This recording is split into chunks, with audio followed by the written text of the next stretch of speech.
ভারতের উন্নত চিকিৎসা ব্যবস্থার দীর্ঘদিন ধরে বাংলাদেশি গরিব ও মধ্যবিত্ত মানুষের জন্য এক বড় আশ্রয়। উন্নত মানের চিকিৎসা, দক্ষ চিকিৎসক এবং তুলনামূলক কম খরচের জন্য প্রতি বছর হাজারো বাংলাদেশি ভারতে পাড়ি জমায়। কিন্তু সাম্প্রতিক সময়ে ভারত বাংলাদেশের মধ্যকার অস্থিরতার কারণে ভিসা প্রাপ্তিতে জটিলতা তৈরি হয়েছে, যা তাদের চিকিৎসার সুযোগকে সংকুচিত করে তুলেছে। কৈলাসহর মনুল্যান্ড কাস্টমস দিয়ে ভারতে প্রবেশ করা রাধেশ্যাম পাল এবং তার স্ত্রী জানান, তার মায়ের কিডনি চিকিৎসার জন্য ভিসা পাওয়া সম্ভব হয়নি। কোনোভাবে নিজেদের ভিসা সংগ্রহ করে তারা শিলংয়ের নিগ্রিমস হাসপাতালে নিয়ে যাচ্ছেন, কিন্তু তার মাকে আনতে না পারার হতাশা স্পষ্ট।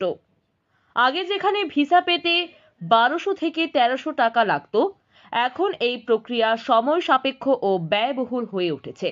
ফলে নিম্ন আয়ের পরিবারগুলো বাধ্য হয়ে দেশে স্বল্প মানের চিকিৎসা নিতে বাধ্য হচ্ছে, যা রোগ নিরাময়ে যথেষ্ট নয়। এই পরিস্থিতি মোকাবিলায় দুই দেশের সরকারের যৌথ উদ্যোগ প্রয়োজন। ভিসা প্রক্রিয়া সহজ করে সাধারণ মানুষের চিকিৎসা পাওয়ার পর সুগম করা দুই দেশের সম্পর্ক উন্নয়নের দৃষ্টিকোণ থেকেও গুরুত্বপূর্ণ। বাংলাদেশের নাগরিকদের জীবন রক্ষায় ভারত সরকারের সহযোগিতা এখন সময়ের দাবি। আমরা বাংলাদেশ থেকে আইছি, ওই বাংলাদেশের শমশানগর থেকে। কি মানে ইন্ডিয়াতে কি কারণে আইছেন? ইন্ডিয়াতে আমরা আসছি চিকিৎসার জন্য। আসলে ইন্ডিয়া সরকারকে অনেক অনেক ধন্যবাদ। এই যে আমি শুনতে পেরেছি যে দীর্ঘদিন যাবৎ বর্ডার বন্ধ ছিল বাংলাদেশ এবং এই ইন্ডিয়ার যে একটা অস্বাস্থ্যকর পরিবেশ হয়েছিল, সেই কারণে আমরা এখন পর্যন্ত আমি আমার মার ভিসা করতে পারিনি। আমার মা একজন কিডনি পেশেন্ট। তো আজকে আমার ওয়াইফ অসুস্থ আছেন, আমার ওয়াইফকে নিয়ে এসেছি ইন্ডিয়া চিকিৎসার জন্য। অনেক ভালো লাগছে।